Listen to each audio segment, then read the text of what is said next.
How's everybody doing? Good. And then we're done talking about cars. Yeah. I'm gonna tell you a story about an automobile. Don't settle if you buy one. Huh? Don't settle. Don't sell? Don't settle. Oh, settle. Yeah. Sorry. Because no, you're good. Because what happens is that 2 months, 3 months, damn, this is a stupid move. I shouldn't have done that. Yes. So then, Go sit back here. Come on. so when you settle, like the situation you were in, you know what I mean? You're like, man, I should have done this, and I didn't.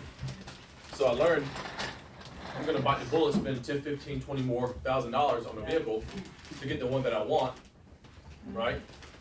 Instead of settling to save $300 on a freaking car payment or save $60. So I'm gonna save $60 by not spending the extra 20. I'm not doing that. I'm doing it. And I think it's very good. What's going on? I think it's very good for a young person to buy an automobile. Get a very big payment. The reason being is because if you're not on your feet, if you ever want to get on your feet, thank you, Jeremy. It's a little bit of a motivator's life. Yeah, if you ever want to get back on your feet, miss 3 car payments. You know, but when you have a high car payment and you're young, what that does is that makes you bust it hard so that you continue to make that car payment because that stress is there. It's very, very challenging. So It'll make you think about any other purchase you make after yeah, that. it will. It really will. And you're like, oh, that was stupid. Oh, yeah, I'm not going to do that again. So I love my truck. I just don't have enough room in my truck. It's kind of weird, right? I can seat 5 people. Just the back seat, throw stuff in the back of the truck. Yeah. So, anyways, thank you all for being here. We're going to go over a lot of stuff. I like to study and learn things that I don't know. The hardest part about being self-employed is making yourself do something you really don't want to do, or taking the time to do something you really don't want to do. So I like to do all the legwork and then bring what I learned to you.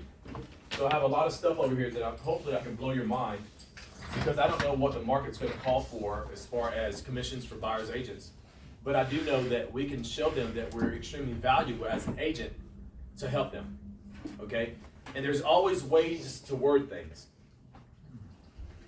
And I've said this before. If someone walks into this office and they're like, I like the office, I just don't like the wall there. Great, I'm going to make a phone call.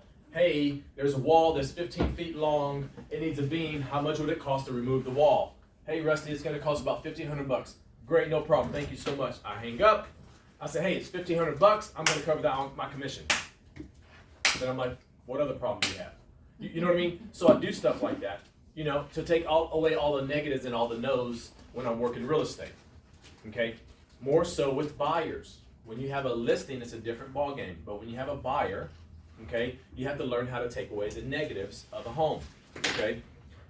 Not talking about listings, but when I go into a listing, as soon as I walk in, I want to see what it smells like. And if it stinks, I'm honest with the sellers. I'm like, hey, your home is beautiful, but I do smell odor of dogs.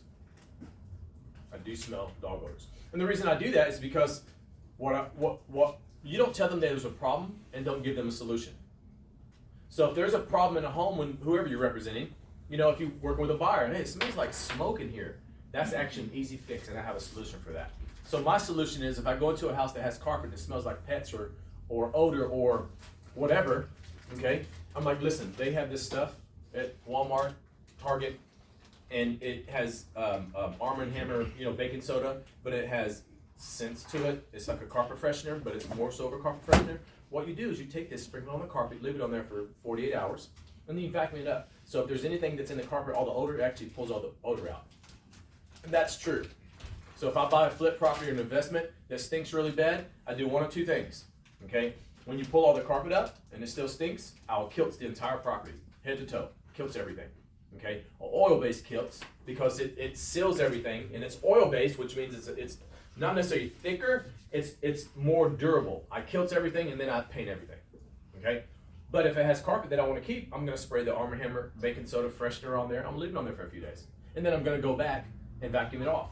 And I like to use the scented one, okay? The reason I use the scented one, so that if there is a stench, that Arm & Hammer pulls moisture out, pulls stinky, pulls everything. What's up, baby? Hey, look.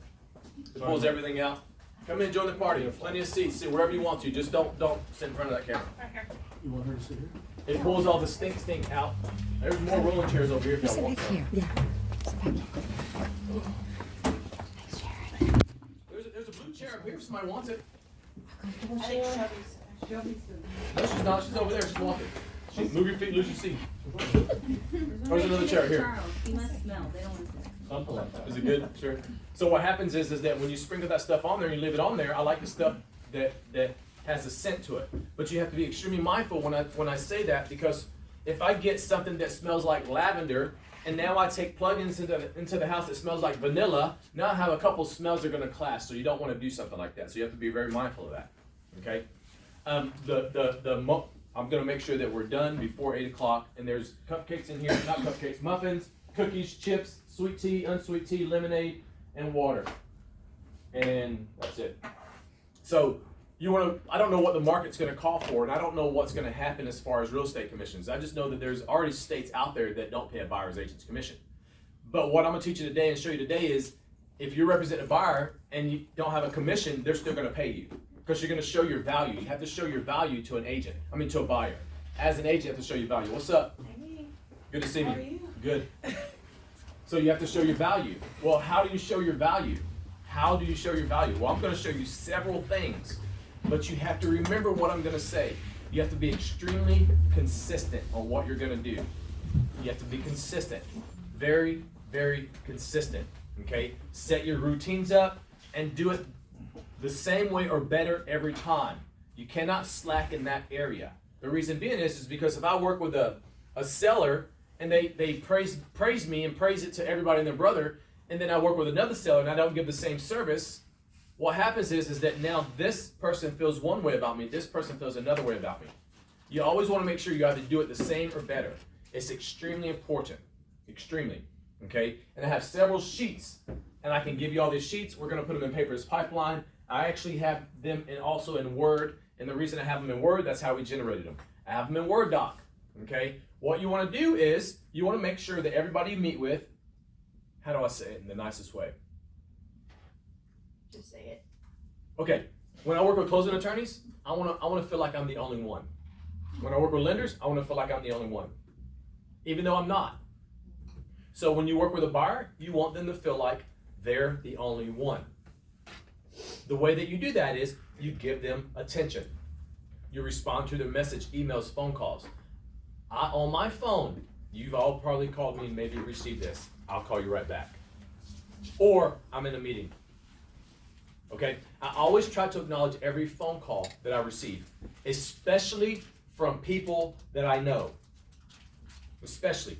If you receive a phone call and his name is Eric Clapton, whoever, store the number in your phone immediately. Store it immediately. What I do is, when I have a seller or a buyer, I put their first name, last name, in their contact information, and I put the property address right next to their name. If it's a seller. If it's a buyer, first name, last name, buyer. So that I know I've spoken to them before, they're stored in my phone, right? And when I answer the phone, I call them by their name. Hey, John, how are you, buddy? How's everything going? Right? Everything good? Oh, yeah, no problem. I'll work on that. So I store their number immediately so that I know when this person calls, I'm not confused of who it is. Okay? So, for example, I'm going to give you an example. Last night I received a lead from a guy that wants to move to Dallas. He lives in Illinois, some small town in Illinois. He has to sell a house there to move here. He wants to move here in August. He's transferring with a company he's been with for 25 years. Okay? I don't remember the name of the company, but I have all the notes. He's transferring to the company here. He has to sell his house to buy. He wants to buy about a $400,000 house. And I remember the entire conversation with him because I was extremely focused on everything he was saying. He wants to buy a home. He loves a ranch. He doesn't want a basement. He doesn't mind a two-story. He wants a master on the main level. He doesn't need a formal kitchen, okay? But he wants additional flex space. And I says, listen, a lot of houses are going to have, you want to spend $400,000? No problem. They'll have an eat-in kitchen, and you have a formal dining room, but we can take that formal dining room and turn that into your flex space that you're looking for. And we can ensure that the master bedroom is on the main level, right? And then you have a couple additional bedrooms that are upstairs. We'll make sure that it's on a slab, you know? And he said, I sent him a couple listings. Oh, this has a fireplace. We don't really need a fireplace. I said, what is your goal? Is your goal to stay there for the rest of your life? Is this going to be your forever home? Or you want to build equity or you want to plan for the sale when the time comes? Well, I don't know. I says, listen, you want to buy a house, if it has it or doesn't have it, you want a fireplace. A fireplace is a selling feature. You might not need a house that has a fireplace, but it's okay to buy one with a fireplace because when it's time to sell the house, people want fireplaces. And it's going to be a selling feature in the house. So I'm trying to build it up to where, what is your 5-year goal? Where do you want to be at 5 years? Because I want to help you get there. And I'm like, listen, I invest in real estate. And I don't want you to buy something that I wouldn't buy. I'm not going to ask you to buy something or encourage you to buy something that, number one, is not going to fit your needs or that I would not buy. Because I don't want you to buy something you're going to be stuck with. Right? And I have these conversations with people from the very beginning. And then I start to understand and learn about the person. He who asks the questions in any conversation always controls the conversation. Always. Always. And the number one thing I learned about people, they love to talk about themselves. Everybody loves to talk about themselves.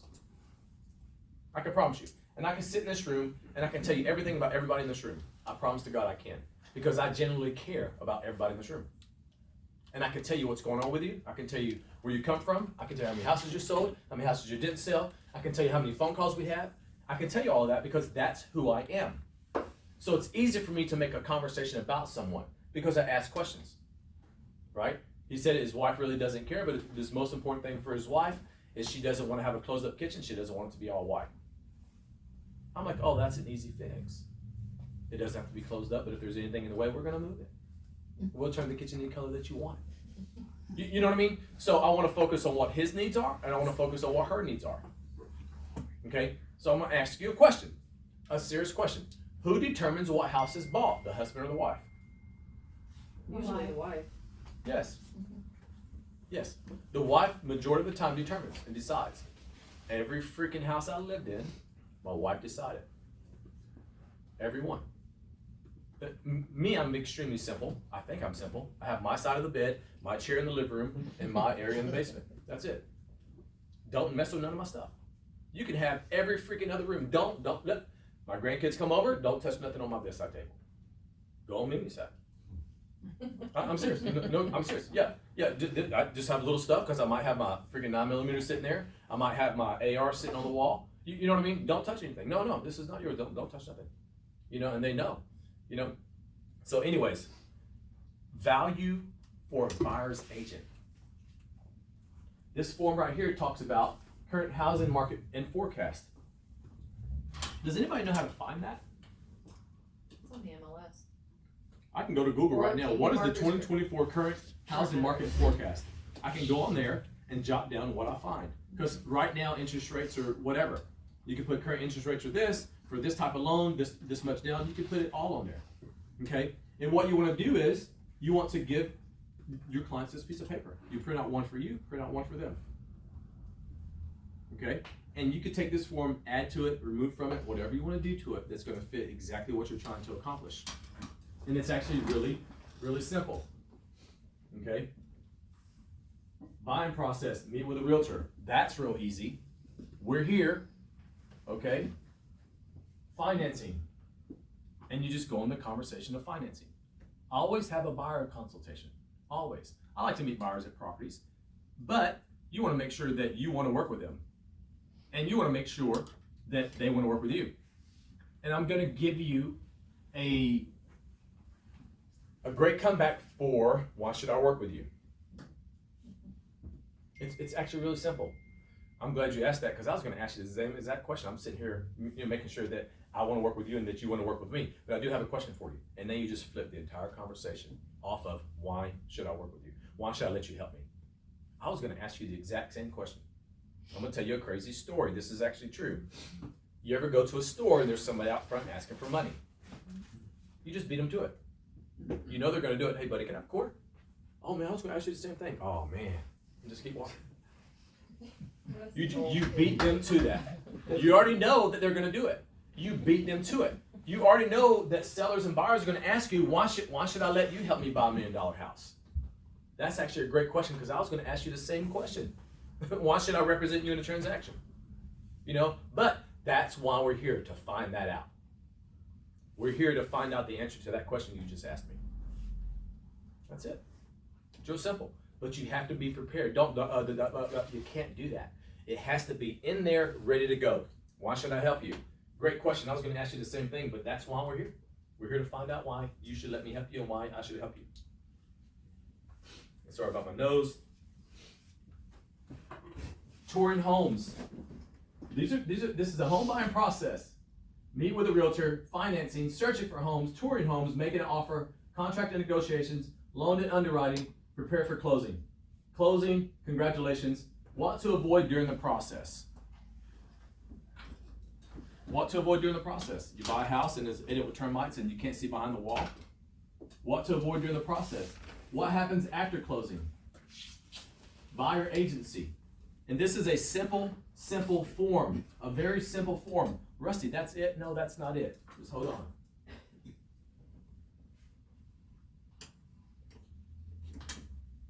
All right. Here's a most important part of one of the documents that you need. And if you're not using a CRM, you really, really need to. And I'm going to tell you why. This right here is your name, spouse name, significant other's name, home phone. Okay, so say husband or wife, cell phones, birthdays. You want to have your CRM set up so that it automatically sends them a message on their birthday. All this is admin work. It's just back office work. You don't have to do it. You can pay somebody to put this information in your CRM. It's real simple. Email addresses, wedding anniversary. Look at that, wedding anniversary. You don't want to do anything now? There we go.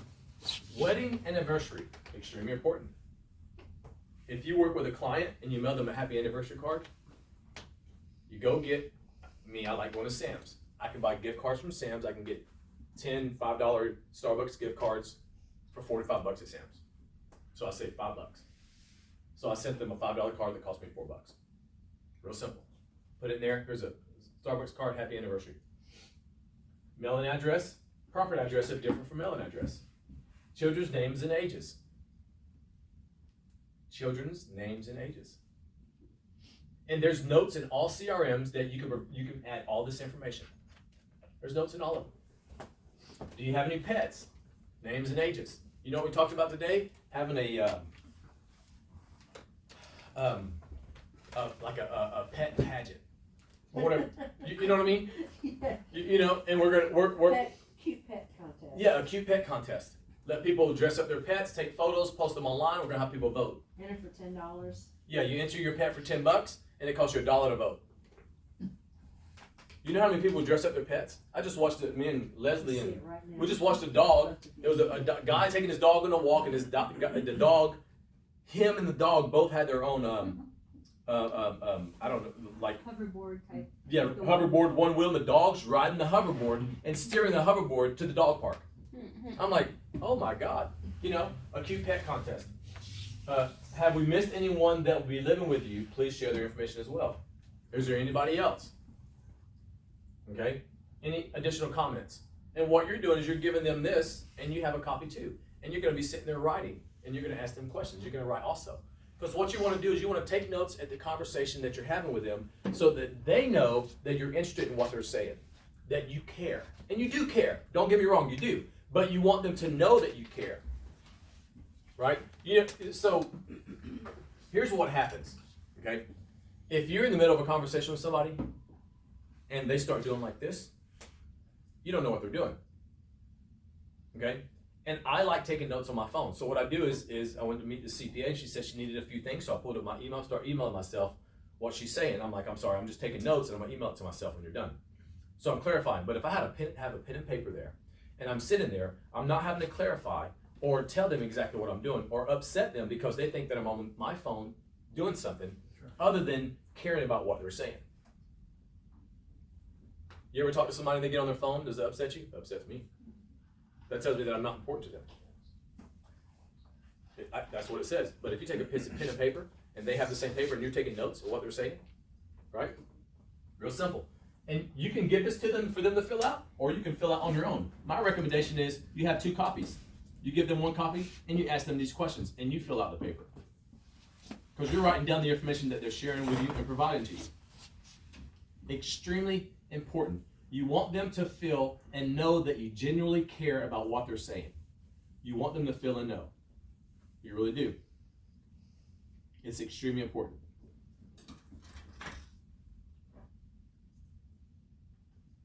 This is one of my most favorite ones here. Because what you do is you take this and you print this out, and it gives them the roadmap to home ownership. And it's actually really simple. Okay? And it says roadmap to home ownership. It's real simple. Strategy, trusted realtor selection, strategic home buying consultation, market information, cash versus mortgage. Mortgage application. You meet with a buyer, you're not approved yet? Great. I don't sit there and give them lenders. I do provide lenders information, but I don't just give it to them, expect for them to do it. No. I take their information, I send them an email, I copy in the lender, okay? Hey, so-and-so, can you, subject line, pre-approval, pre-qualification, pre-approval for Rusty Call. Hey, Lisa, copied in this email is my client that would like to get pre-approved for home. And I don't say customer, I say client, right? Even though they're not a client yet because we don't have a written agreement in place, I say client, okay? Copied in this email, my client that would like to get pre-approved for home. Can you guide their next steps? Their contact information is as follows. And I put their name, email address, telephone number. Even though I copied them in the email, name, email address, telephone number. Okay? And I send it. And I say, hey, I just sent the lender email. They're going to be contacting you in a minute now. Oh, phone's ringing. There it is. There she is. No exaggeration. Okay? On Samsung, iPhone and Samsung are different. On Samsung, I can pull up a QR code for any contact in my phone, and I can have them scan the QR code and immediately save it to their phone. For I know that there's apps out there that does that, but Samsung allows me to do that. So if, for example, Lisa Parche, I have Lisa in here saved as Lisa Parche, world's greatest mortgage broker / lender. And I have her telephone number and I have her email address. So on my phone, I go to my little dots and I do QR code. And now there's a QR code for her contact. I'm like, hey, pull out your camera. I don't ask them to do something. Hey, pull out your camera. Scan this, right? When they scan it, I lean right over and I'm like, bing, save. I save it on their phone immediately. I'm like, that's the lender's gonna be contacting you. So when she calls you, you know it's her call. I do it immediately. Right? I can do the same thing with my phone, my number. Save it. I don't ask. I tell. Hey, pull out your phone and pull out your camera. I want to show you something. I'm like, here, scan this real quick. Oh, that's perfect. And look, you see that right there, save? Okay, great. Now it's stored in your phone.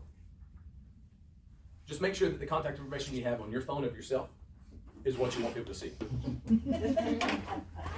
You know what I mean? Because I got a funny story about that. Did I tell you about that? No, but it's going to be good. Go ahead. On the recorded. Oh my gosh. On the front, Jesse always warns me. On the front where you pull up your card, and your contacts right there. Let me see. Oh my gosh. I'm sorry. Up there at the top where it has my card. I'm a diabetic, right? So I put in the emergency information that I'm a diabetic in case I ever get into a car accident. Well, I didn't know that when I shared that card, everybody was getting my freaking medical history at the bottom. Oh, wow. So, my watch has its own line, my tablet has its own line, and I had all these numbers saved in my contact. Excuse me. And I also had other email addresses that I have saved in my contacts. So when they scan my QR code, they have my name, 4 different numbers, 5 different email addresses. I'm like, what the heck? So I had to delete all of that and only have the information that I wanted to share in my contact. Real simple. And if you need a QR code for your contact, I can give it for you. I can do it. Anyways, the roadmap. Obtain pre-approval, money needed up front, who pays for what, needs versus wants, searching for homes, private viewing, seller's disclosures, full market analysis. Recommendation. Anytime a buyer wants to see a home or they're interested in a home, go to RPR, put the address in RPR, email them that report. You can email it directly from RPR. Email them the report. It is real simple. I go to RPR, put that address in, okay? Sometimes it says no value, and I'm still gonna send it to them. And I'm gonna tell them, hey, it says no value. I'm gonna pull quicker comps, okay, of the ones in the area when we see the home and show you what I found. Do a CMA on every property. It'll take you 30 seconds to do that. It's real simple. And what you're trying to do is you're trying to show them the value of using you. You want to do something, if they've ever bought a house before, you want to do something different than what anybody else in the world has ever done. Anybody else in the world has ever done. And it's real simple. It takes 30 seconds to do it, if that. RPR is on one of my tabs. I click on it. I'm already logged in. I go to the search bar, put the address in, run report, okay? And where it says run report at, I put their email address in right above that. It might take me 10 seconds to do it. You know what I mean? And it sends them a report, okay? And then I text them, hey, I just sent you the report on the home, right? I'm gonna pull additional comps and I'll bring them with me when I show up. You know, or when we see the home, whatever. Needs versus wants, searching for homes, private viewing, sales disclosure, fair market analysis, strength of positions, preparing and presenting your offer, negotiations and counter offers, offer accepted, earnest money, inspections and repairs, appraisals, homeowners insurance. So there's so much on this roadmap that can be added or taken away or removed or updated or however we want to word it, however we want to do it. There's so many things that can be done. Closing, final underwriting, clear to close, title work, transfer, activate utilities, final walkthrough, closing, deed and other documents, get your keys. This is just an easy, quick roadmap to give. You ever work with a buyer and they say, okay, what's next? It happens all the time. Yes. All the time. So what you're doing is that you are preparing them to not have to ask the question. Okay? So for the older agents that's been here for a long time, whenever you call me, ask me something, I say, hey, look at the welcome packet. Yeah, me and Michelle would run that a lot. You know? So I'm like, hey Michelle, I'm sorry, it's the welcome packet. Rusty, I want the answer.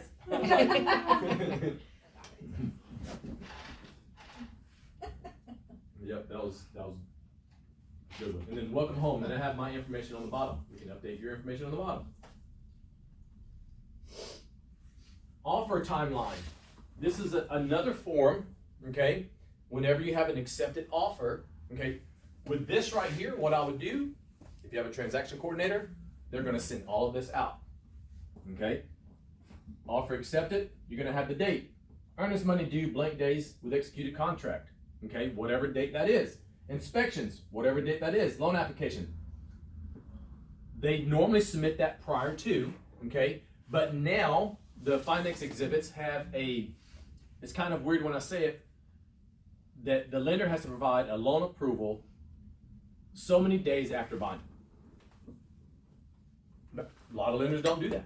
They just don't do it. I don't know if it was in the last year's I think it was in last year's. I don't think it was in 2022. But now it says on your finance exhibits, the lender has to provide a loan approval by such and such date. You pick those dates. Yeah. How many days? Yeah, pretty much, yes. Right, Sharon? Yeah. Appraisal. Okay, finance contingency. Buyer's final walkthrough within 72 hours prior to closing. My recommendation when you're going to do a final walkthrough, if there's repairs that need to be done, get notification from the agent that the repair is completed. Okay, go inspect the repairs. If they're going to hire the inspector to go back out there, okay, to inspect the repairs that were completed, that needs to be done within 72 hours before that, okay, so that the buyer can do their final walkthrough, or if the inspector sees things that are not completed, it needs to be addressed. Okay, my recommendation is this. Okay, I'm not trying to talk you out of selling houses, but I'm talking you into protecting buyers. If the seller's repeating a list of 15 different items that the inspector noted on the report, get the inspector back out there to re-inspect only the 15 items, not everything else, only the 15 items that the seller agreed to complete. Okay, always ask for receipts, because if I hire a contractor and I don't pay him, and you buy the house, who's responsible? The buyer. The buyer's responsible. Okay? The seller's responsible, but since the lien is now on the house, or can be, the buyer ever goes to sell it, now the buyer has to find the seller to get the seller to pay for it. No, ask for paid receipts or paid invoices. Always ask for that. Always. So a little side note, Macy did something I thought was kind of clever. Well, it is clever. But she she's about to close on a house, but she asked the sellers to pay for the reinspection, And you could do that. and she got it. Mhm. So I thought that was pretty clever. Like I would have probably just paid for it, but it worked. Yep. They And didn't I'll- want to Good job. provide receipts or anything, so it's like, well, if you don't have receipts, you're gonna Pay for the pay for reinspection. the reinspection. Yep, and you Somebody's can gotta add that look to at your it. amendment to address concerns. Whenever you generate your amendment to address concern repair amendment, add it on there. So you can say that in terms of if they don't want to get a qualified contractor, maybe they have a Bubba or whatever, that they have to pay for the reinspection. I think you can ask them to pay for it anytime. Sure. Oh, you Inspector's could. I'm gonna just saying. reinspect the home, seller to cover the cost for the reinspection fee of the 17 items that are trash. I'm saying coming up in this market that we're Right. anticipating for the summer or spring, yeah. Yep. So it's gonna be really busy. I just read an email today that said that the rates didn't drop like they anticipated or something like that. But they did. Did they? Yeah. They still did drop Yeah. a little bit. Did they? Mm-hmm. Yep. So appraisal 10 days after, finance contingency 15 to 21 days after, buyer final walkthrough within 72 hours, closing day takes about 45 minutes. Right here it says can be done remotely, which is incorrect. A lot of lenders will do a remote closing, okay? But a lot of documents need wet signatures. All right? HUD statement doesn't need wet signatures. Okay, it can be electronic. The only reason I know that is because whenever I'm closing on a house, like I have a closing next week that I'm not going to be at, you know, I already signed all my docs that are required by the lender, like deeds and stuff like that, has to be wet signatures. But if there's a settlement statement I need to sign, I can do it electronically, and the attorney will send it to me electronically. Next document. I think you always should try to go to those. You should really Oh, always try to 100%. have them in person, 100%. like your final touch. Yep. So, this is extremely important for buyers to understand who pays for what. They need to know what they're paying for. Okay, again, this can be changed, updated, add, remove, whatever we want to put on it. Okay, but we need to make sure we have it right. So it says sellers pay for real estate commission, disclosure reports, transfer tax, buyer closing costs if requested, VA termite inspection. And if you notice on this side over here, I also have, when I go to the bottom, VA termite inspection, real estate commission. Because the way the VA exhibits are worded now, I don't know if it changed. Sharon, please help me. Before it was seller had to pay for it, then it changed over to buyer, seller can pay for it. And I don't remember if 2024 says seller has to pay for it. Does it? It's still buyer, It's still so it has the check marks for Okay. buyer and seller.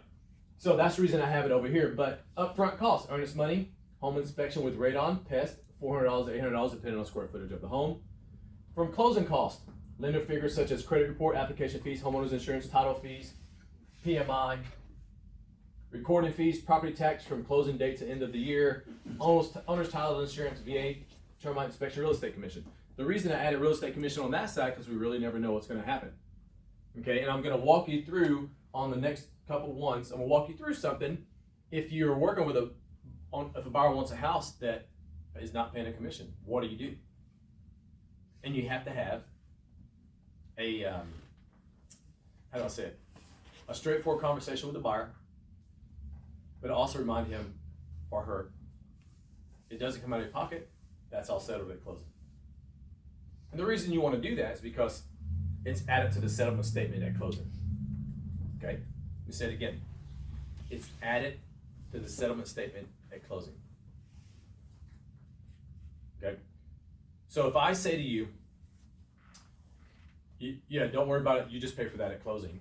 Or if I say it's added to the settlement statement at closing, it means the exact same thing to you, but it doesn't mean the exact same thing to them. If you're telling someone they have to bring another $6,000 to the table to close, Yeah, they're freaking out. yes. Yeah. Yes. Yep. Panic mode. Yep.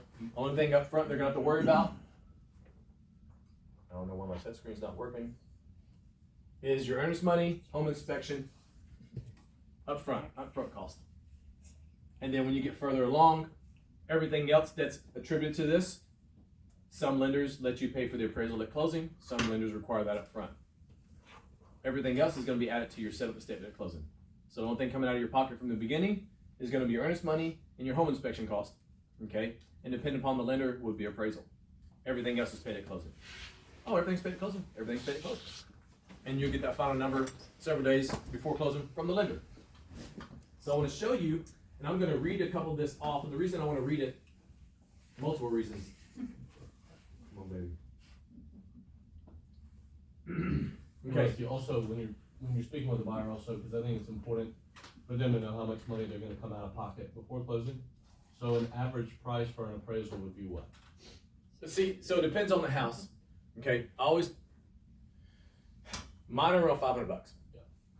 Right? The last one that I saw on a HUD was $685 for an appraisal. Wow. It was a rush appraisal that Oh, okay. needed to be done. Okay, so $685. So I tell them that scenario. I'm like, listen, mine are usually about $500, $515. Okay, but they're around $600 and $650. Right?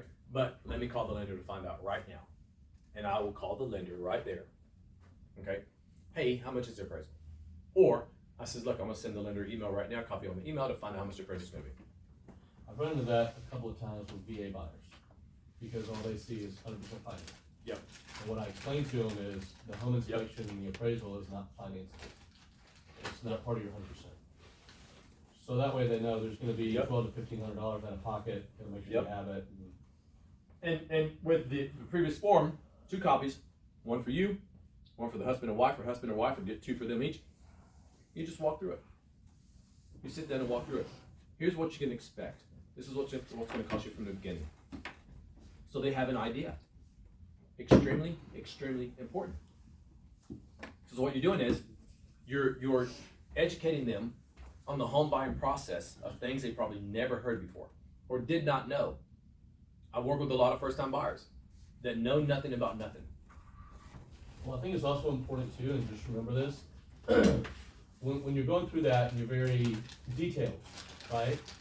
And you're not the only agent they're interviewing. So they have somebody else come in, and they didn't go over anything.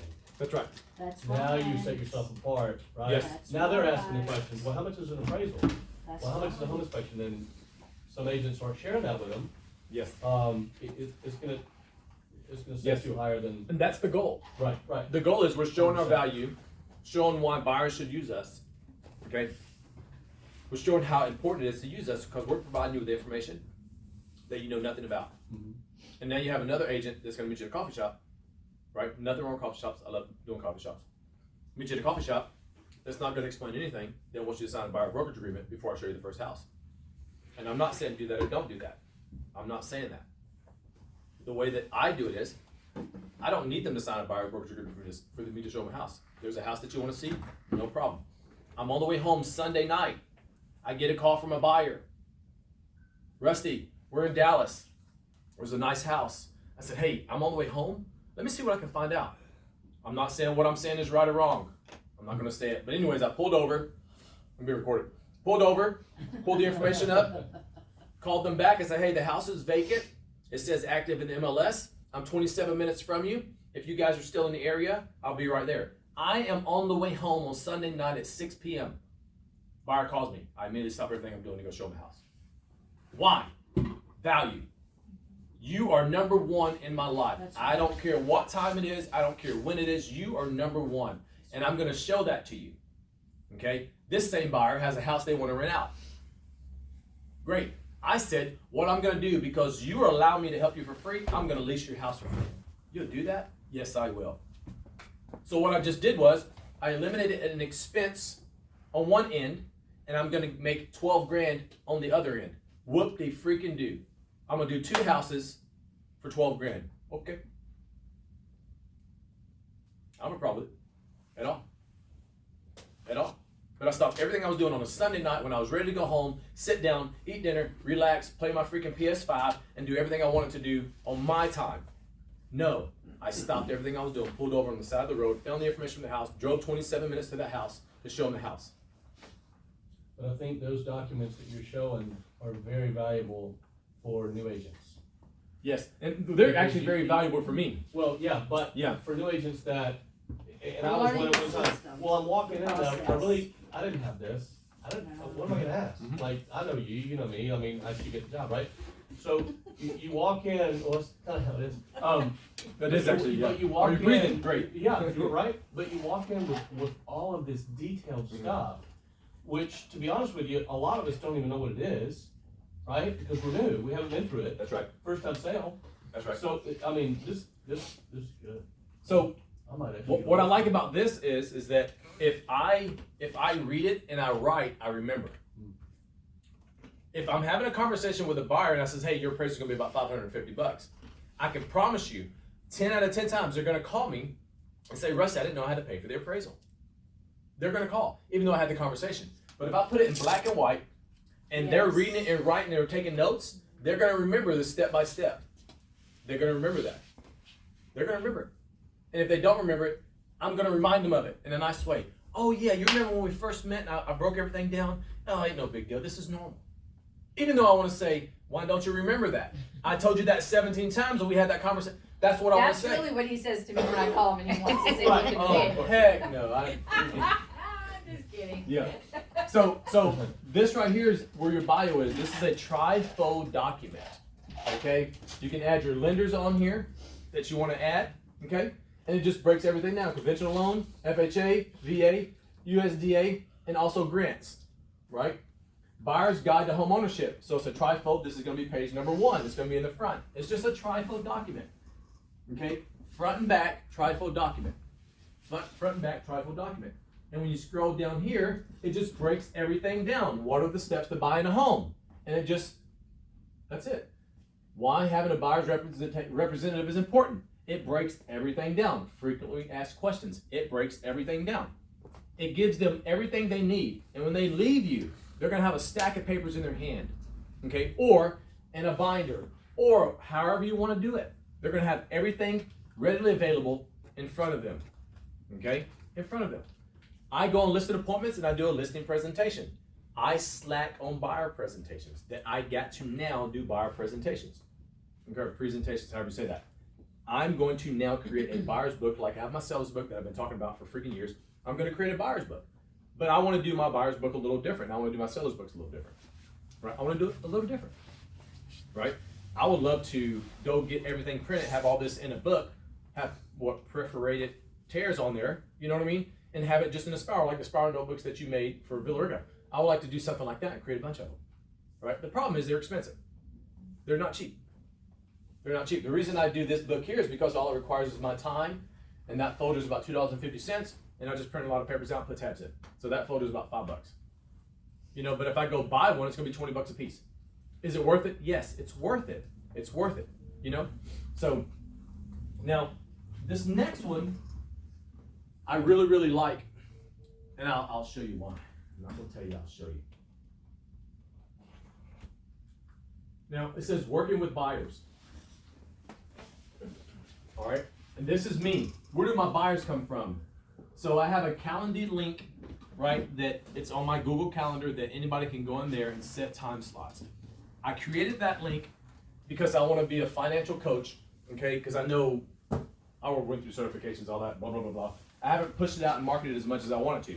But I have a link on my calendar that you can go in there, and it has a couple different time slots that I can click on and schedule a meeting. Or somebody can click on and schedule a meeting, and it pops up on my calendar. Okay? So it says the buyers can schedule an appointment with me, 4 or 5 buyers, sellers, however many, a day. Okay?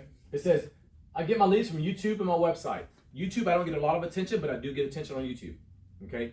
Website. I have ads running with Google, Facebook, Instagram, media outlets, and news channels, right? So you'll see my ad if you go to Fox online, you'll see my ad every 4th person that hits it, okay? And it costs money. It's not cheap. Last year I paid $17,000 in marketing and advertising. Okay? It's not cheap. Not cheap. Okay? Open houses. I really need to do better with open houses. I had 6 last year, 10 the prior year. Honestly, when my open houses are over, I want to go home and take a nap. But here's the problem. They're exhausted. It's mental. You must be 100% in on an open house. You cannot half-ass an open house. You cannot do it. You can't do it. You ever get around somebody like, I don't know what it is about this person that upsets me. If you go into an open house and the agent don't want to be there, you know the agent doesn't want to be there. You already know. You can feel it. I put out 4 signs, and I pick them up when I'm done. Like I have an open house coming up Saturday from 2 to 5, and your girl's doing it, right? So I went out today, and I put one in the beginning of the subdivision, and when you turn into the subdivision, it pretty much deads in right to a street, and I put another open house pointing toward the direction of the house. And when I go to the house, I put 2 in the yard. It's on a corner lot. I put one in front of the house, one on the side of the house, pointing toward the house. 2 to 5 Saturday. So I'll put those out. I like to do it several days. It's Thursday, so I'm a couple days shy of doing it. But I like to do them several days in advance. Past client referrals or agent referrals. Last year, 16 buyers and 9 sellers. I keep in touch with my past clients on a monthly basis. Here's what I do. When I'm scrolling through my phone and I see a past client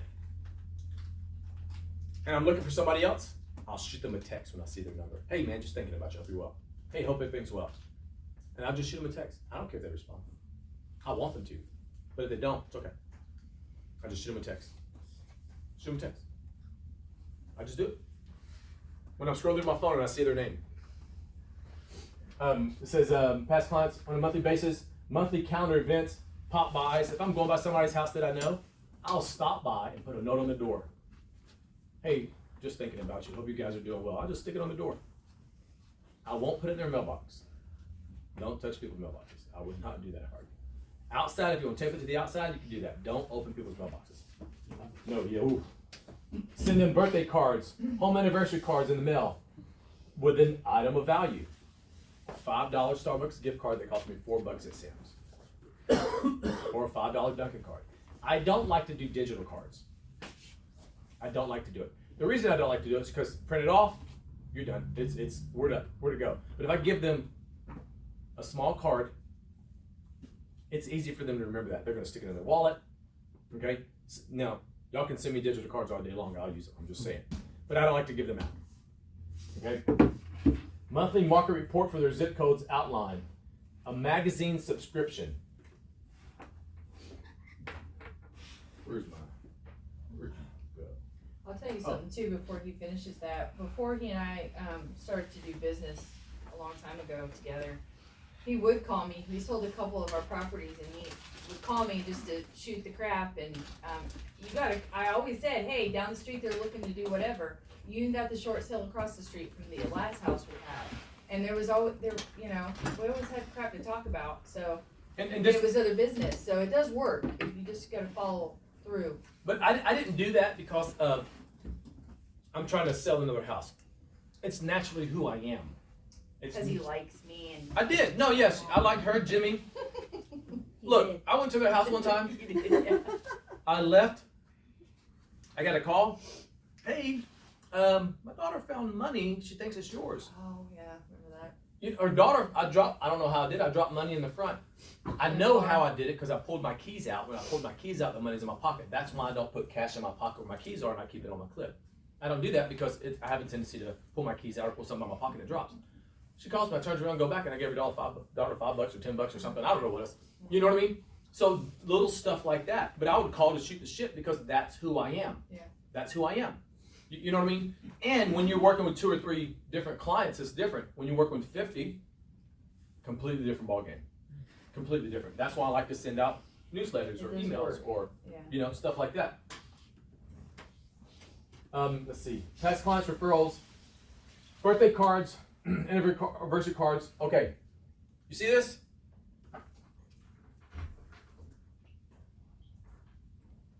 American Lifestyle magazine. American Lifestyle. Okay. Here's what I recommend. Okay. Well, that's a lot of money. It probably costs me, I want to say $1,000 a year to send this out 200 times. I send one to my past clients that I know is going to buy again every 3 or 4 months. Every 3 months. It's like $237. Okay? And I get 15 copies of it. And then I take these and I put these in a donut shop. Or I put them in Dunkin', or I put them in Starbucks. And I have extra copies that I put in places. Okay? And I have a client that sent me a text message. And it said, let me see it. Let me find it. I didn't even know it was in there. And it's personalized to them. Hello, Rusty. Thank you so much for allowing me to help you. Here's a magazine. Here's also a recipe. And it goes on the doorstep. And it gets delivered every 3 months. And it's $237 every 3 months. Well, it's expensive. Yes, it is expensive. But if I close one deal, yes, one deal. So I give them my credit card information. I choose the magazine that I want to send out. I choose how many I want to send out. I can update the list as much as I want to, decrease the amount, increase the amount, whatever I want to do. Here's what's even crazier. So the guy at the foot massage place, One by One, his name's William. Love him to death. I tried to put his address on there. Oh, I'm sorry, another agent's already got him.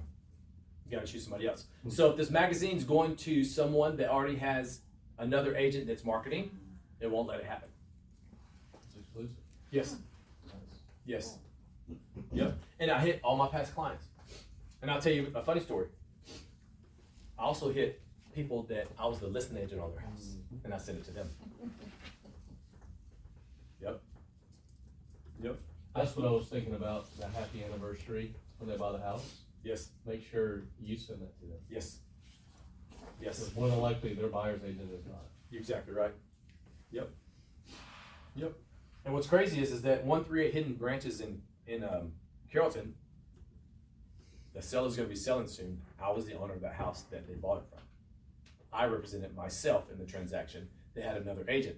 But because I send them magazines, hey, Rusty, I'm trying to find the HUD. No problem. What's your email address? And I go into the file and email it immediately. You know what I mean? Little stuff like that. You know, we just had someone came to Macy, said, hey, my father-in-law, my granddad bought the house with my sister or something. Where's all the closing paperwork? I responded back and said, hey, the attorney or your agent should have provided that to you.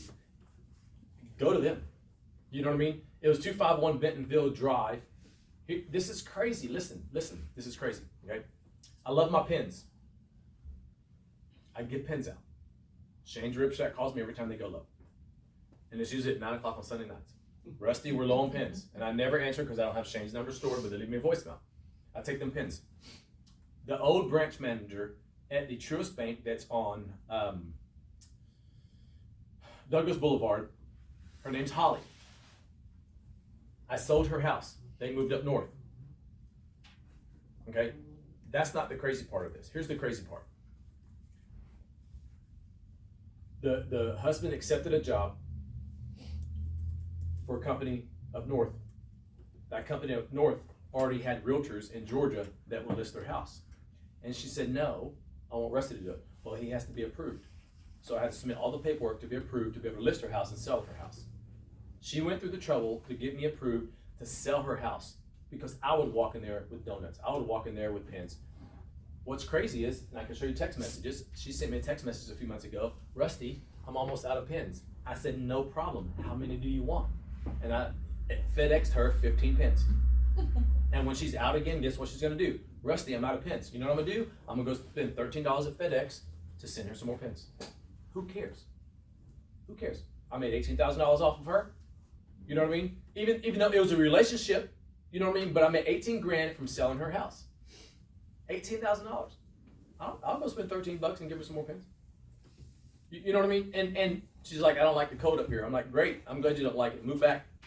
You know? So when she moves back, who's she gonna call? The guy that's been sending her pens. FedEx and her pens. You know? Why'd you have to get approved to list her home? Because it was a relocation company. And the relocation company only used selected agents. So I had to submit all the paperwork, insurance and all this stuff, you know.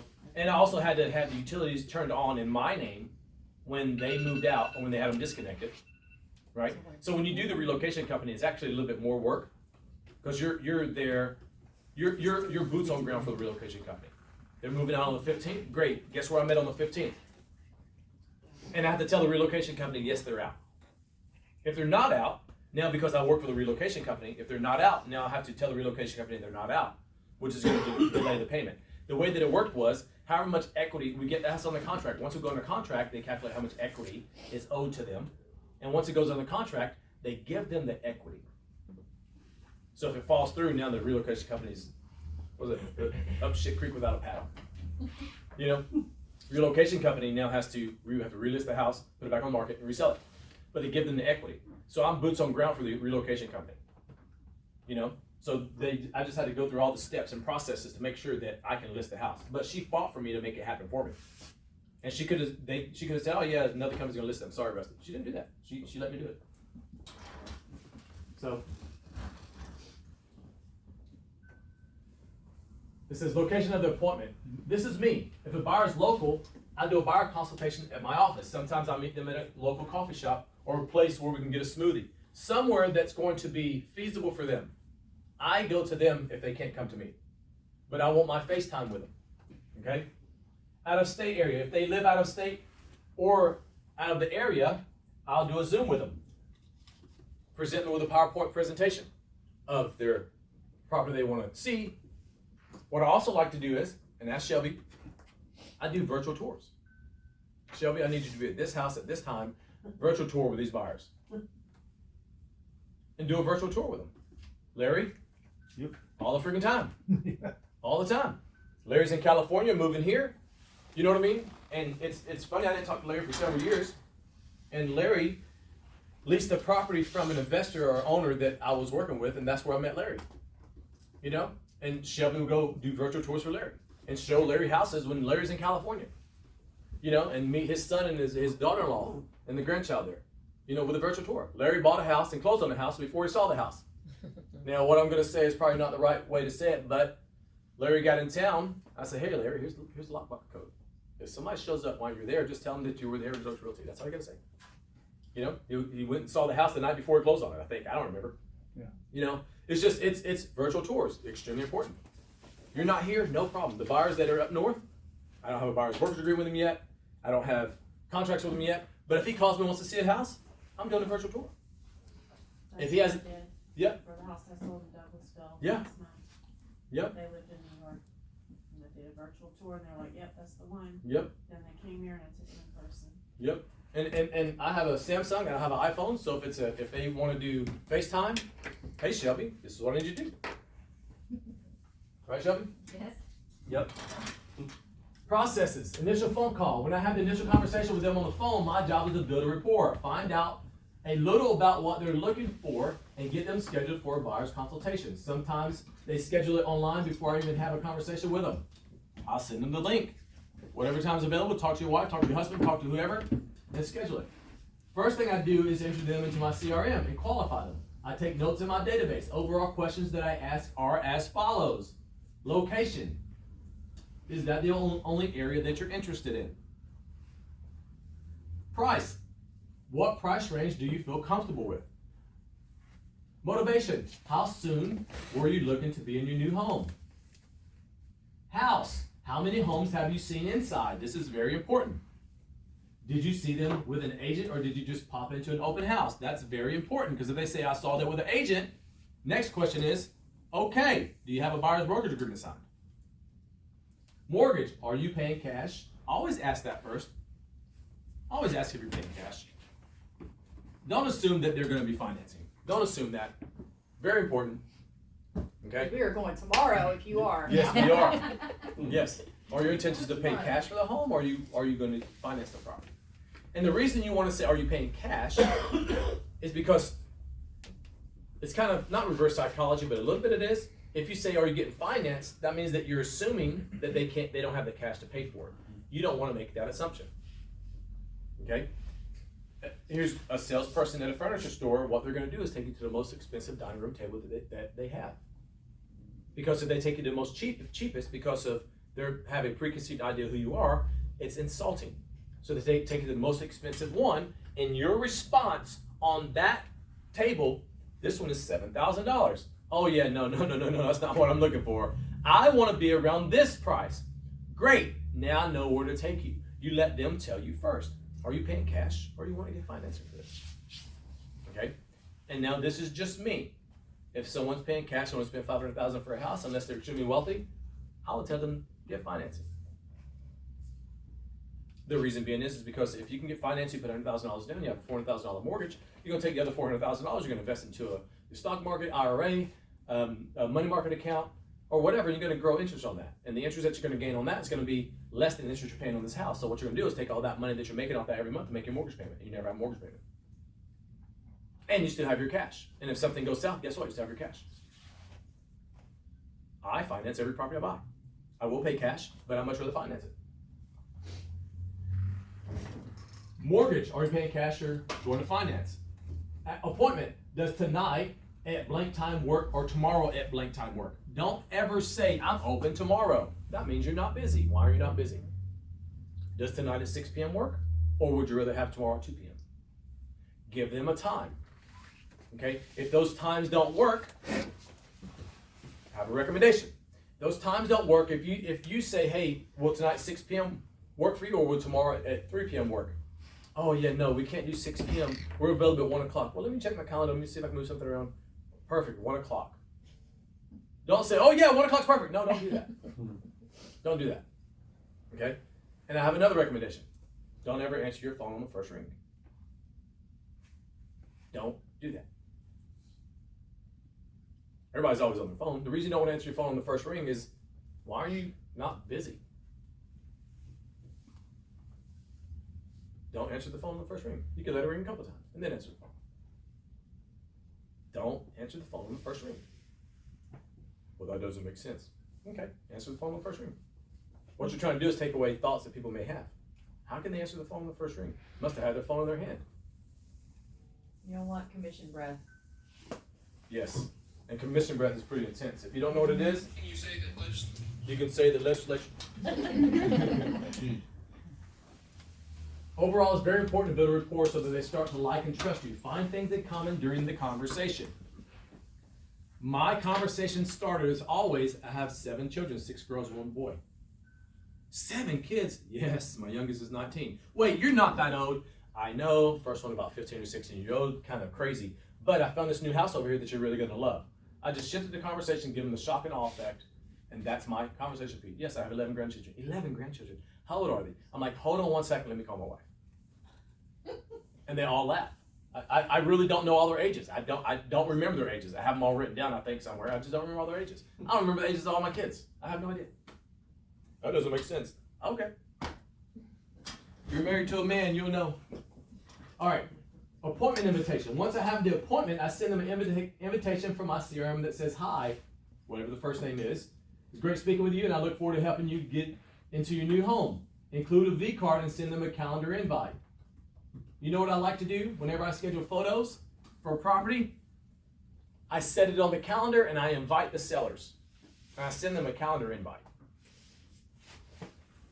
Okay? My calendar is set up to alert me 6 different times. And the last one's 10 minutes prior to it's supposed to start. The reason I do that is because I start moving and get moving so quick, I might not see the first 3. But then the 4th one hits, I'm like, oh my goodness, yeah, I forgot about that. Reminder appointments.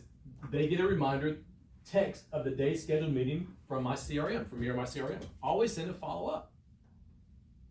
When I meet with the buyer or seller,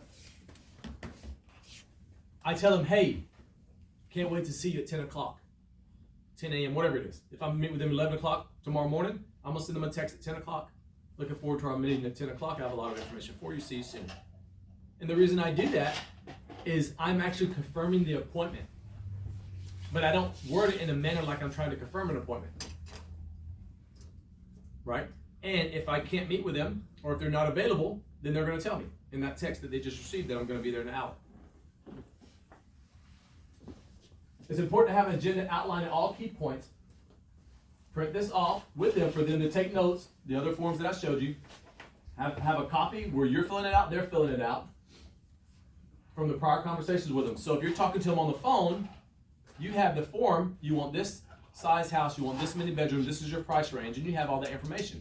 And you print that off, you take that with you. If you already printed off, you're taking that with you to the appointment, to the meeting that you're going to have. Well, here's the notes that I took last time from our conversation.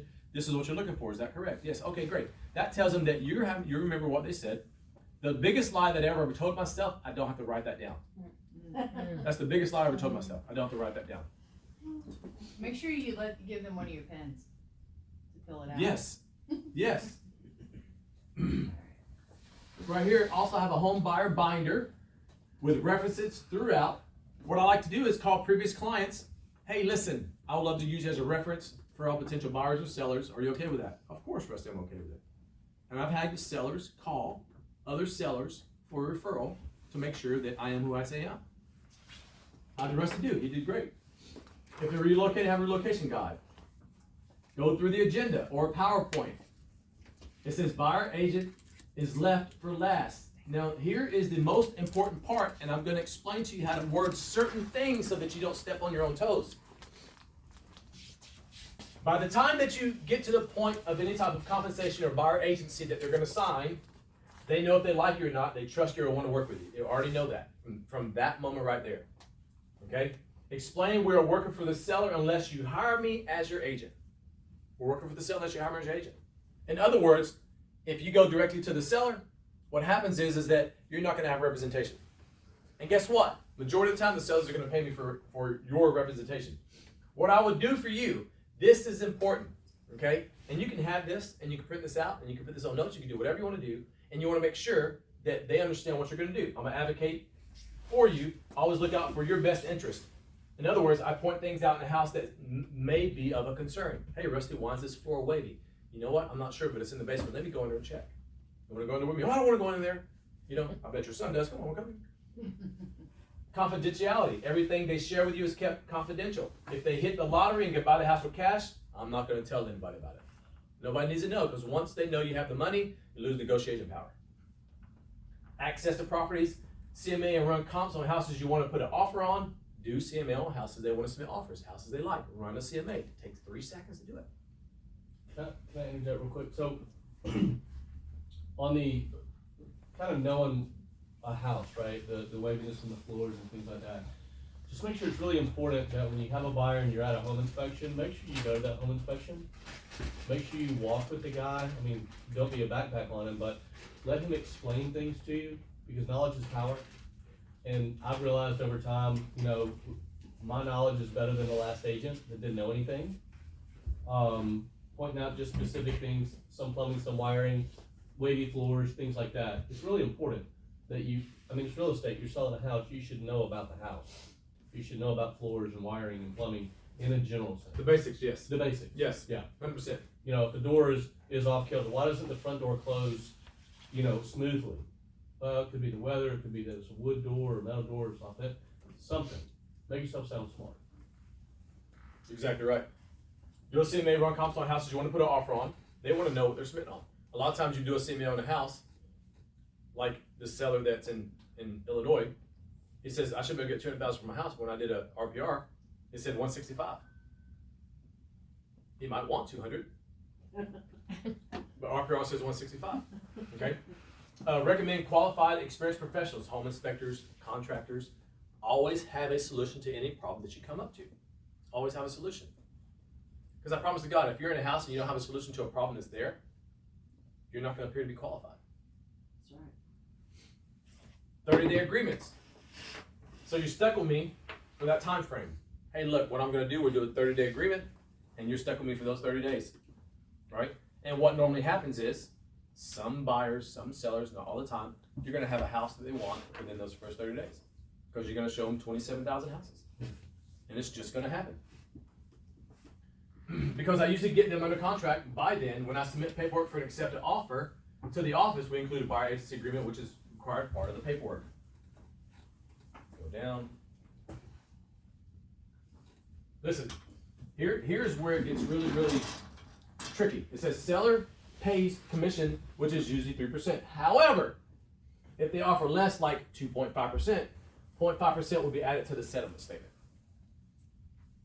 So your buyer's brokerage agreement, you put whatever agreed upon amount that you negotiate, okay? But then you say, seller usually pays 3% real estate commission. But if they don't pay the 3%, whatever's left over, if they pay 2.5, that 0.5% is just added to your settlement statement. And you're just making it extremely clear. They're going to be paying for it at closing. So you won't have to come up with any money out of pocket. These instances are very rare. In my entire career, I've had to include it twice. You want to make sure that you are honest, straightforward, and open when you explain that to them. Don't beat around the bush. Now listen, giveaways, it says, if the buyer's out of state, relocation guide, buyer's books, community guides that I send to them, I will email them the links. You can get all these links online. All of them. And you email everything over. You want to provide the knowledge and information they're going to need. You want to provide that. Okay? Plastic file jacket has a buyer's book, that's the name of the company, community book. Okay, you can get one of those and overnight it. I do it all the time. I have a seller, lead comes in, they can't meet for a week, I create one of these books, FedEx that sucker right to them. That costs money. Yeah, it does.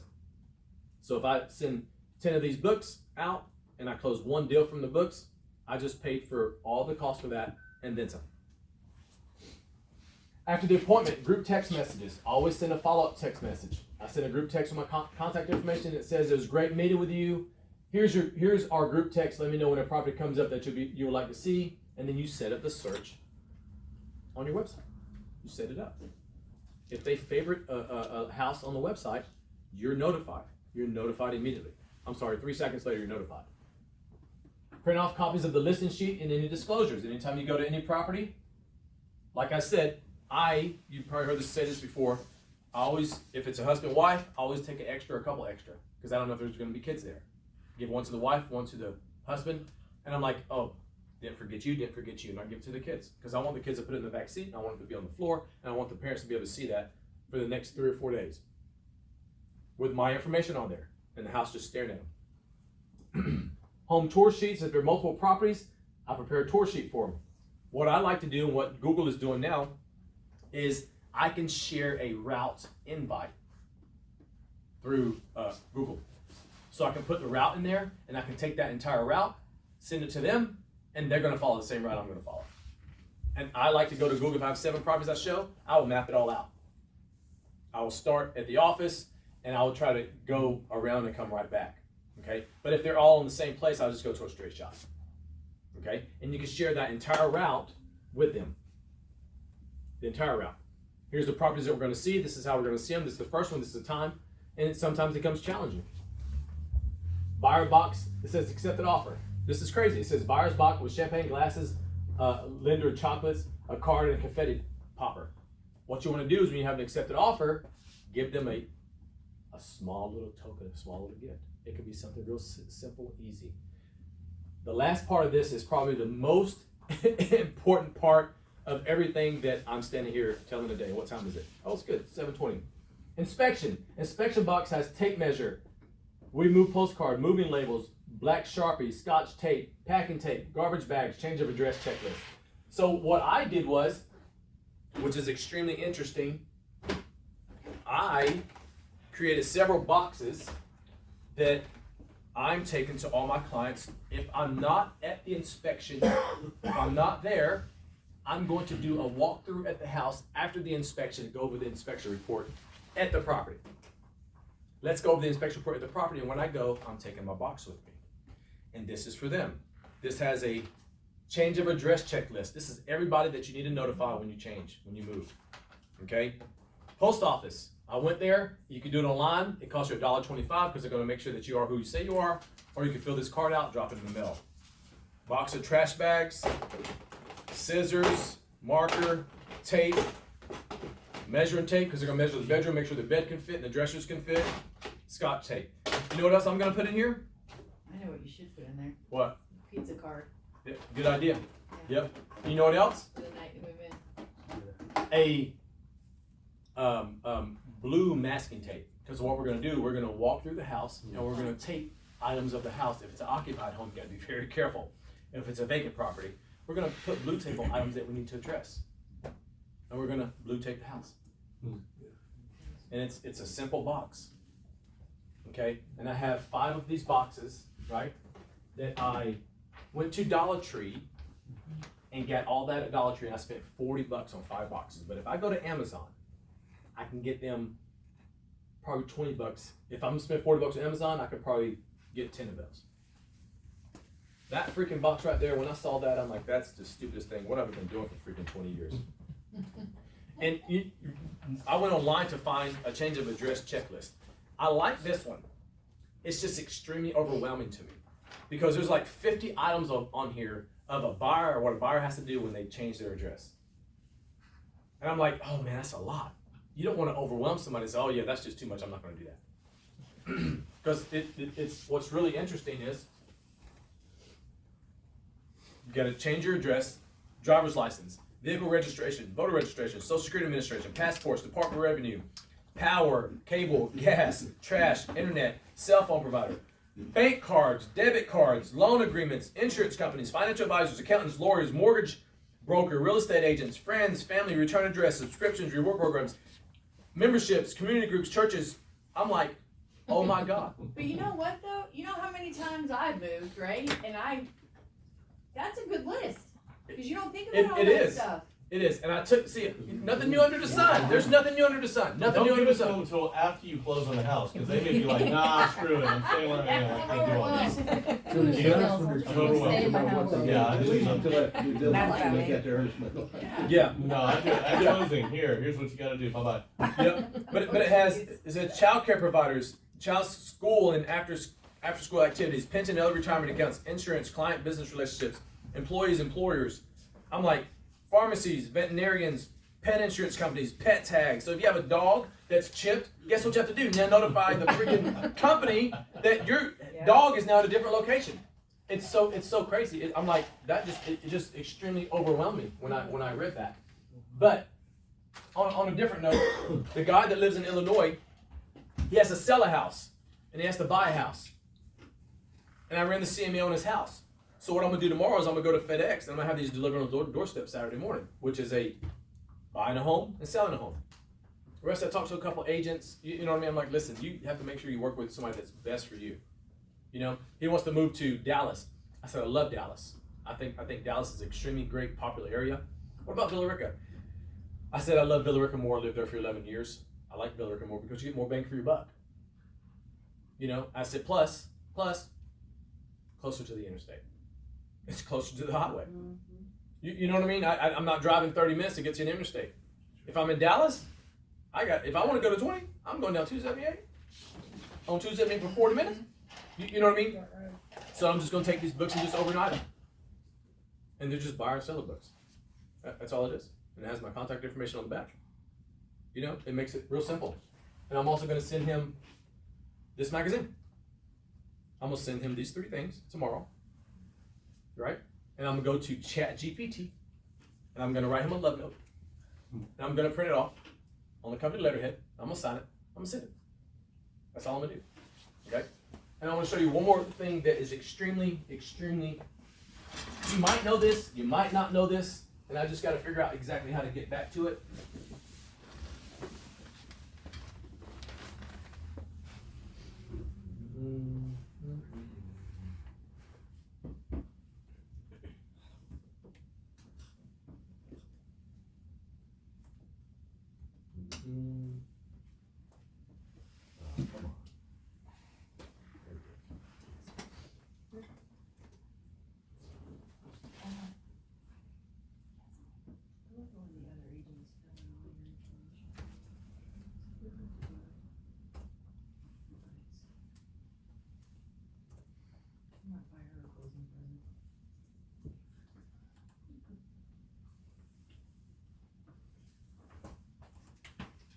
I like to put a book in the box, or when you go to a listing appointment, like if they have kids, I put the Berenstain Bears moving day, the Berenstain Bears moving day. I always bring in, so they have something to do while you're talking to their folks.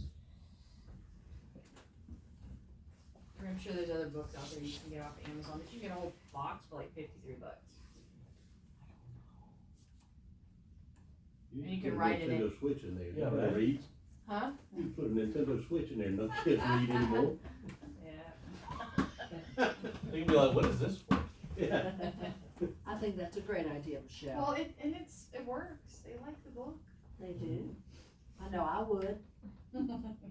Jesse's trying to make me feel good.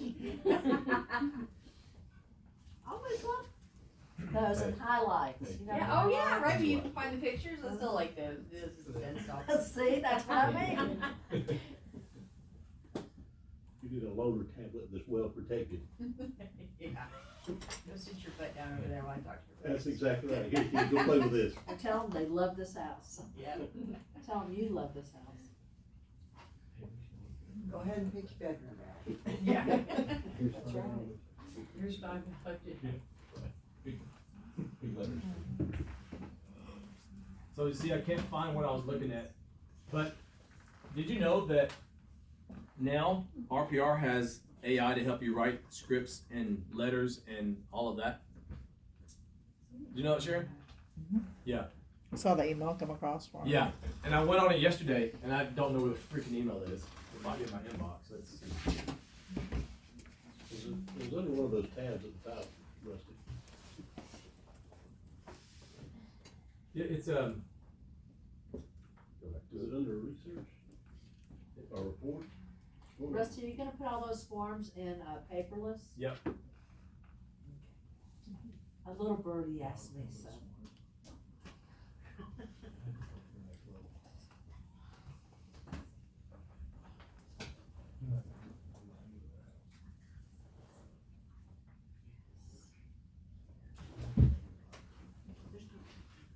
There's no problem.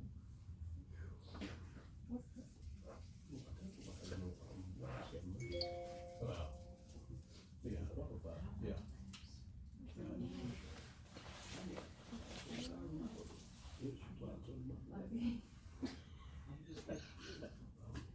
I don't think that would count for that. That's the only time that's where the money can come. You can't bring it to the budget table. So.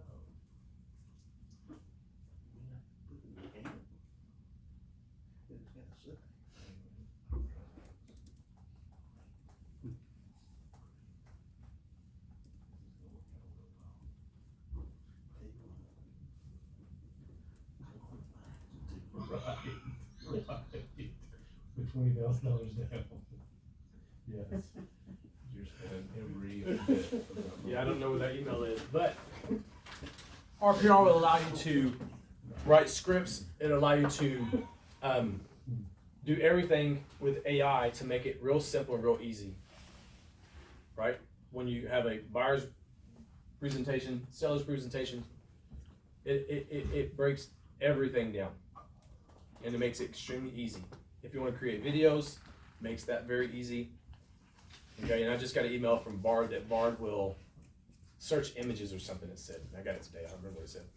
And Bard is Google's AI, right? And who else is it? Wise Agent, I think, is using ChatGPT now. So a lot of companies out there are using AI to make things easier. There's nothing new under the sun. I don't invent anything. I just take what's out there and make it better. I don't invent anything. I could invent something. I invented a couple words that sound kind of weird. They're not in the dictionary. Let's see. Check one more place.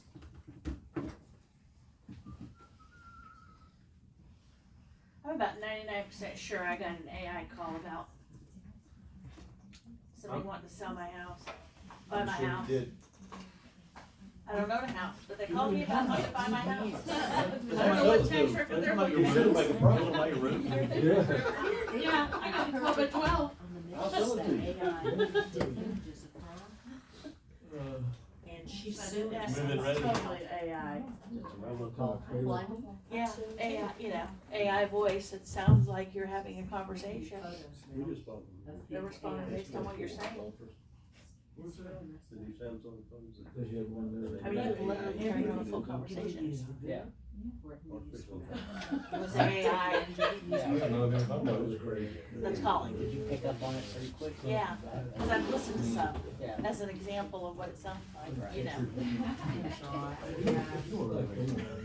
Everything's I get a lot of abbreviated now, and I don't know what any of it is. Right, yeah, because you can tell a little bit with the pause. In the whole world. Yeah. What do you wanna know about this? Well, tell me what smell? happens to me. You wanna know about this smell? Live. 30 calls a day. Can I talk for a minute, Rusty, while you're doing Oh, that? please be my guest. Okay, so I wanted just to bring up really quick, when you guys are doing your buyers right now and trying to get them qualified, That's all. that you have them asking if their lenders are refinancing for free. Okay, because they are. There's, if you're a lender, instead of like the brokers, you guys know the difference between a lender and a broker, right? When it comes to mortgages? Okay, well, we got brokers that, for those of you who don't, brokers are like spiders. They call out the loan to a bunch of different companies to see who can get the best rate for you. And those guys are not refinancing for free. So you check with your, Movement Mortgages, or who's Lisa with? Lisa's a broker, isn't she? Yeah. PMG. Yep. Check with your companies and find out for your buyers if they're refinancing. And when I say free, I mean like there's no origination, there's no lender fees, but there is still the cost for the attorney for title and attorney fees. but usually those are discounted. Yeah, Lisa does a refinance for free, so if you buy with Lisa, Yeah. you wanna refinance, she'll do the refinance for free. There's And always gonna be it's- costs, but Mhm. not like. But that's information your buyers need to know that they'll hold valuable, because there's gonna be a time shortly where they're gonna be refinancing. Alright, so here is so I go to research, say I wanna do a residential market trend, put in 30135. Right here it says create script. And I can do a video script, social campaign, or analyze metrics. Let me say social campaign.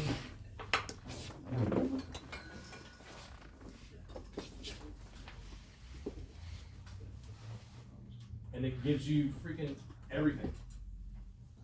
It just breaks it down. Name, title, date, company, calling all buyers and sellers. Did you know the current monthly supply inventory Douglasville? What you're doing is just providing information.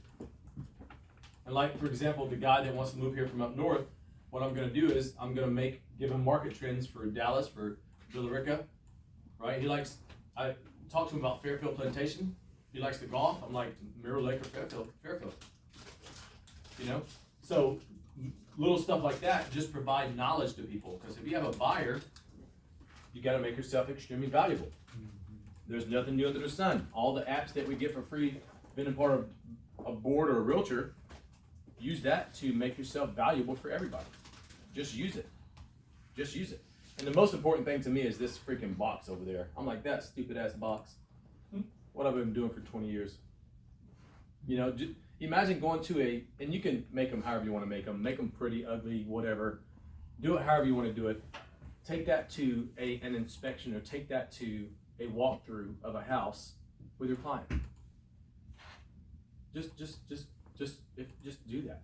And we're like, I don't, you know how many houses I bought? That ain't never happened to me. You know, never. I've never seen that before in my life. You know, just little stuff. It's the little stuff that's gonna make you the biggest agent out there. The big stuff, anybody can show a house. How are you making yourself valuable? How are you making it so that people want to continue to use you? How are you making it so that people want to refer you to other people? How are you doing that? Put your big face on the side. Yes. Yes. So, Shelby's gonna work on uploading those to paperless. Yep. And if you need any of them in Word doc, I have that, so that we can update it for your liking. And then tomorrow, be on the lookout for an email coming from Shelby of the agent portal that we now have into effect. We've got everybody's logins and passwords. It's an agent portal so that everything that we ever use is in one location instead of going to 17 different places to get them. So what I explain to everybody, same way, same time. So whenever I go to my computer every morning, the first thing that I do is I open up 15 different tabs so that I have every page up that I need. Now the way that we have it is we have an agent portal. You have your own username and your login and password. You get into it. It has the company calendar on there, and it has everything else that you need. It's real simple, real easy. It's a basic website that we can update and bring forward and change as much as we want to. It's just a centralized location that's going to have, I think RPR is on there. RPR, Georgia MLS, FMLS. The board. Yeah, the boards are on there. Your website's on there. Agent Facebook page is on there. Everything you can think of that you're going to need is going to be in one location now. So that's going to be pretty good. And Shelby's going to send the emails out tomorrow, right, Shelby? Great.